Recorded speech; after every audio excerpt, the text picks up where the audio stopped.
sempre gostei muito de desenhar, então eu busquei fazer uma faculdade que me propiciasse ter algum envolvimento com arte no futuro. Na época, os cursos que existiam e que eram mais populares eram ou os cursos de artes gráficas, artes visuais ou de publicidade. O curso de design gráfico, por exemplo, ele não era muito popular na época, tanto que eu nem tinha conhecimento que ele existia. Eu acabei escolhendo publicidade porque eu gostava de desenhar, mas eu também gostava de desenhar com um propósito, com um objetivo. Eu não gostava tanto de desenhar de uma maneira mais livre e solta, que é o que o pessoal que faz artes busca, né? Ter mais uma autoria quando vai criar a sua própria arte. Então eu escolhi publicidade. Enquanto eu fazia publicidade, descobri que a faculdade que eu cursei, que era a URGS, eu podia também fazer matérias de artes, então eu me realizei muito porque eu pude fazer o curso de publicidade todo e eu também pude fazer muitas matérias de artes. Eu fiquei muito feliz por ter feito publicidade e por ter complementado a minha formação de publicidade com aulas de artes, porque eu pude ter uma visão voltada para o mercado graças à publicidade e aprendi também a desenvolver a minha própria linguagem graças a artes. Quando eu era adolescente, eu e as minhas amiguinhas, a gente adorava ler revista Capricho. E eu gostava muito da diagramação da revista, porque era colorida, era dinâmica. Então uma das coisas que me levou a fazer publicidade, não artes, é porque eu via o trabalho artístico que eu podia desenvolver dentro desse objetivo, que era a diagramação. Antes da faculdade, eu já trabalhava. Eu trabalhei numa loja de peças de moto e também numa papelaria. Infelizmente, uma das regras da faculdade é que eu não podia trabalhar de nenhuma maneira, nem como estagiária no primeiro semestre. Então, eu não trabalhei no primeiro semestre, sobrevivi graças à minha vaquinha feita anteriormente com os trabalhos de antes. Mas no segundo semestre eu já podia estagiar, então eu procurei dentro da própria faculdade onde eu podia estagiar, procurei oportunidades. Então tinha na época a gráfica da URGS, tem ainda, né? Mas na época eu ingressei fazendo o estágio de diagramação. Eu fiquei muito feliz porque eu queria trabalhar com diagramação. Depois disso eu trabalhei num estúdio de foto, onde eu aprendi muito de Photoshop, aprendi a fotografar também. Depois disso eu tive a primeira experiência numa agência de publicidade, que foi trabalhando para um cliente do varejo. É uma experiência inesquecível trabalhar para o varejo. A agência de publicidade tem esse ritmo, você tem hora para entrar, mas não tem hora para sair. Então eu fiquei alguns anos trabalhando em agência e aprendi muito, muito mesmo, porque por um lado você trabalha muito e por esse lado é bom, porque você aprende muito. Mas por outro lado eu fiquei pensando quantos anos eu ia aguentar esse ritmo da minha vida, não me via fazendo 40 anos e trabalhando numa agência ainda dessa maneira. Então, eu comecei a pensar o que eu podia fazer da minha vida que me trouxesse mais satisfação, não só no processo de criação, porque o processo de criação me agradava muito, eu gostava de criar na agência, mas também do ponto de vista da rotina, das coisas pequenas que a gente faz no dia a dia. Eu queria um trabalho que me completasse dessa forma. Em janeiro de 2011, já tinha me formado da faculdade e eu comecei a trabalhar numa agência e foi o último ano que eu trabalhei em agência. Eu me formei e ainda trabalhei mais um ano em agência. Então eu saí em janeiro de 2012. Eu saí de agência com a única certeza de que eu não queria mais trabalhar em agência. Eu não tinha nenhum trabalho em vista. Eu tinha me organizado financeiramente para ficar uns meses sem trabalhar, se fosse necessário. Mas eu já estava super cansada daquele ritmo, então eu saí sem olhar para o que poderia dar errado. Eu simplesmente dei um salto de fé na minha vida, pensando: eu não quero mais, eu vou descobrir o que eu vou fazer no caminho. Eu peguei um projeto muito legal que me ocupou praticamente o ano seguinte, logo em seguida que eu saí de agência. Então eu acabei trabalhando nesse freela longo.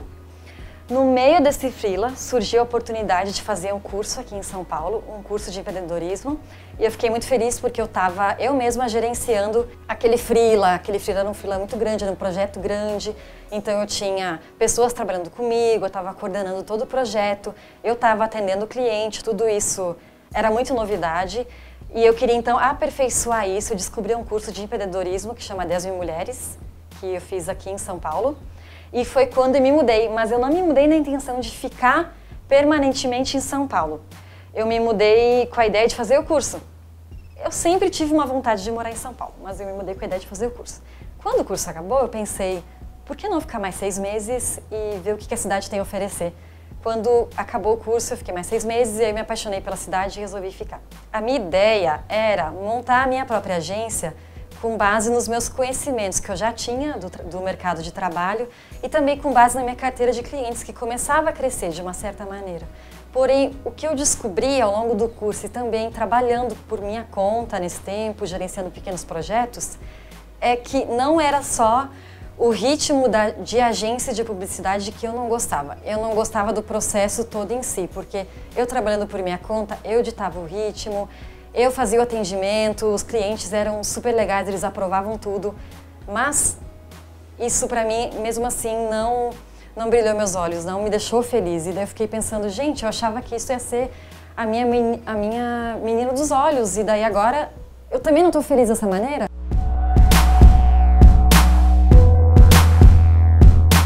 Eu acabei fazendo um curso no ano seguinte que eu estava aqui, que foi o curso chamado Estaleiro Liberdade.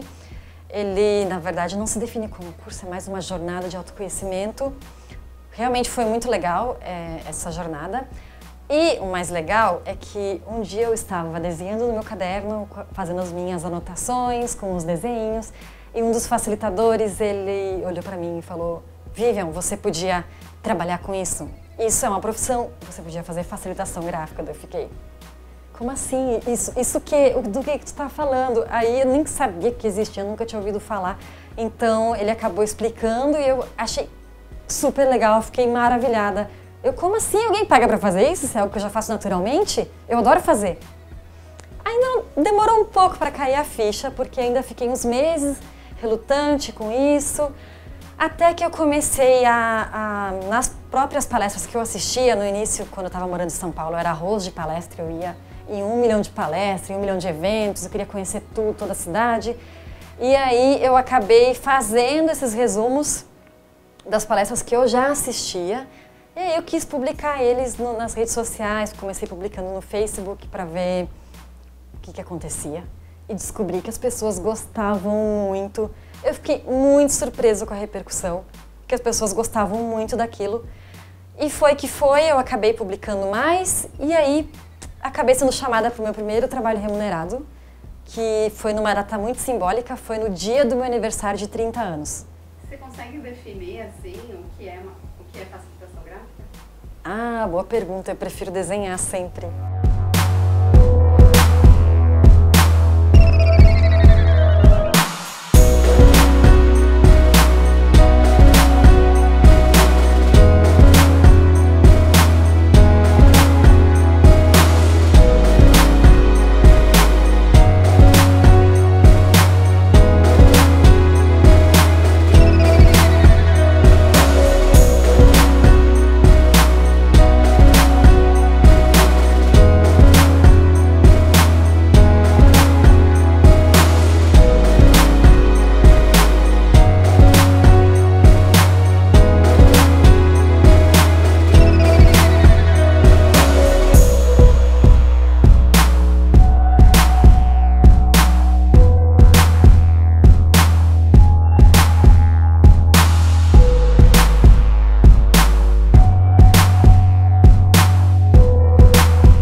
E a facilitação gráfica, para mim, é o trabalho que eu digo que eu nasci para fazer isso, porque tem tudo que eu gosto, tem aprendizado, tem desenho, tem conhecer novas pessoas, tem conhecer novos lugares, tem muitos elementos que eu gosto, tem conexão com as pessoas, conexão com as ideias.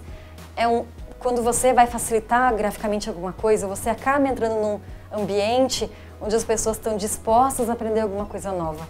E isso, para mim, me deixa muito feliz de poder fazer parte disso. Facilitação gráfica Ela é uma maneira de mostrar visualmente uma ideia, um conceito para auxiliar as pessoas na compreensão de um tema. Por exemplo, o que a gente tem aqui são pequenos desenhos que representam passagens da minha vida para compor o vídeo. Quando eu comecei a facilitação gráfica, o que eu gostei de cara, ao começar a fazer os painéis, a começar a fazer vídeos, é que eu pude utilizar plenamente habilidades que eu já tinha, de desenho, de noções espaciais e também de atenção e de escuta. A minha combinação de habilidades foi essa, mas não necessariamente ela é uma combinação que ela é imprescindível para qualquer pessoa que queira ser facilitadora gráfica. Por exemplo, tem pessoas que têm uma escuta muito mais forte, tem pessoas que têm habilidade de desenho muito mais forte. Eu acho que o importante é você trazer isso de uma maneira que faça sentido e consiga se conectar com as pessoas às quais você está servindo naquele momento. Eu vejo o trabalho de facilitação como algo muito pessoal. Se eu vou num evento, eu desenho o evento enquanto ele acontece. Faço desenhos com ícones, faço palavras-chave, escrevo frases para auxiliar todos que estão ali naquela situação, naquele evento, a compreender melhor o que está acontecendo e também para poder levar para casa o que elas aprenderam ali, um registro do que aconteceu.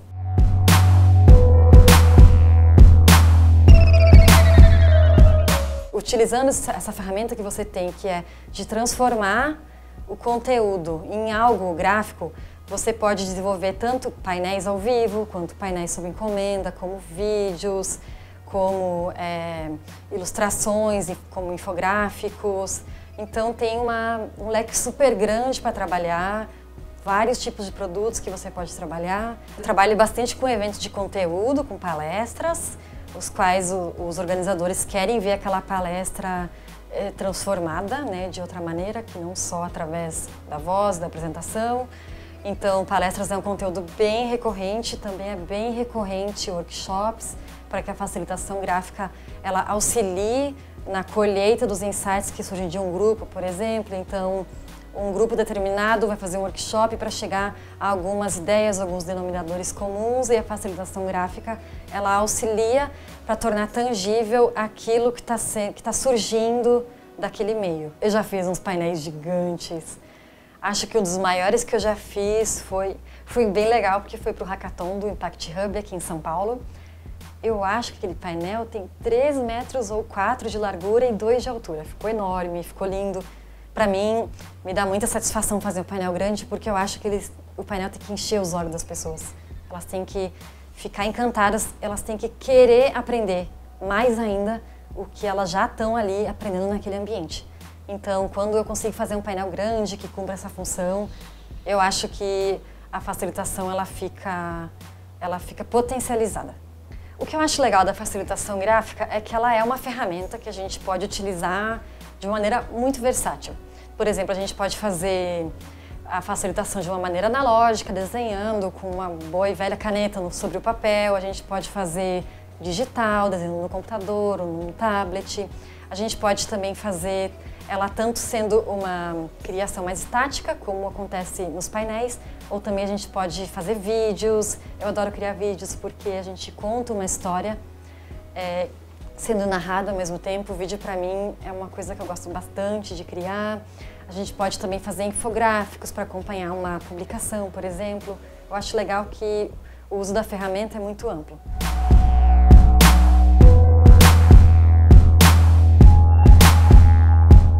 Dá para fazer a facilitação gráfica de várias maneiras. Você pode chegar e fazer ela 100% no improviso, pode fazer ela sem saber o tempo, sem saber quem vai falar e sem saber o tema também.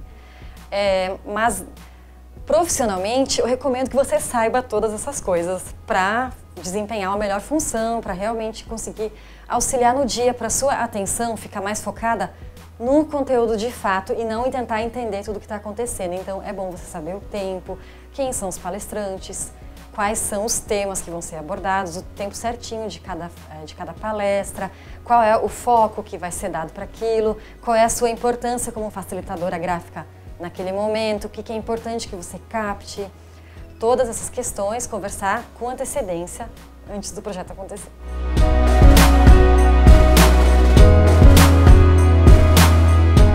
É um mercado muito novo, surgiu há pouco tempo no Brasil, há menos tempo ainda, então quem quer aprender facilitação gráfica acaba aprendendo a maior parte das coisas na prática ou de forma intuitiva. Hoje em dia já tem workshops, já tem alguns cursos que as pessoas podem dar o pontapé inicial, mas eu acredito que é isso que elas dão, porque a prática mesmo, só no dia a dia, só estando num evento super corrido, captando tudo de uma maneira eficiente e rápida, é que você percebe o que é facilitação gráfica. Mesmo que você estude bastante, é só na prática que você vai ter noção do desafio que é. Para quem quer ser facilitador, eu acho que primeiro tem que gostar muito de aprender e de escrever, porque é o que ocupa 90% do trabalho. Você vai estar criando, seja desenhando analogicamente ou digitalmente, você vai estar fazendo uso dessa ferramenta aqui. Ou essa, para quem for canhoto. Você vai estar também fazendo uso dessa ferramenta aqui, porque você vai precisar o tempo inteiro colocar em movimento os seus pensamentos e conseguir tangibilizar eles de alguma maneira no painel e que não faça sentido só para você. Tem que fazer sentido para você e para quem está assistindo, porque a facilitação gráfica ela é um produto a serviço de, ela não é uma criação para você usufruir. Isso me lembra um pouco as questões artísticas, né? O artista ele faz mais pensando no processo criativo pessoal. A facilitação gráfica ela tem um pouco de arte, mas ela tem o objetivo de conversar com as pessoas, então tem que ter isso muito em mente quando você está criando. Talvez a palavra seja empatia, talvez seja compreensão, talvez seja escuta, mas você tem que ter noção de que essa é a parte principal do trabalho, que o que você vai fazer tem que criar uma conexão ativa com as pessoas naquele momento. Desenhar, muita gente desenha, prestar atenção em conteúdos, muita gente desenha, mas conseguir juntar essas habilidades de uma maneira que façam sentido para o público é o principal desafio da facilitação gráfica. Junto ao fato de que às vezes você tem que fazer isso a 200 por hora. Essa é uma habilidade muito importante também, porque quando o evento está acontecendo ao vivo, você precisa fazer tudo muito rápido, porque senão você perde o ritmo do grupo. Então, a habilidade de ser rápido também é imprescindível. Para acompanhar um pouco mais sobre o que é facilitação gráfica e também do meu trabalho, você pode me acompanhar no Instagram, que eu costumo postar lá com mais frequência, é @viviandalauba. Meu nome é Vivian Dalauba e eu sou facilitadora gráfica.